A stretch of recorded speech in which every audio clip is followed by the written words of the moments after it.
Bangladeshi, Indian and Pakistani students have reportedly come under attack by violent mobs in Kyrgyzstan's capital Bishkek.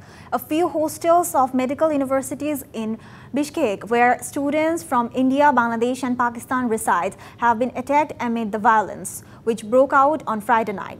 The Kyrgyz government said 4 foreign citizens have been arrested following mob violence that injured at least 28 people, including several foreigners, and appeared to be directed against foreign students and migrants. The violence prompted diplomatic relations from Bangladesh, Pakistan and India, who have warned their students in Bishkek to remain indoors. The violence broke out after a video reportedly showing Kyrgyz students fighting medical students from Egypt on May 13th.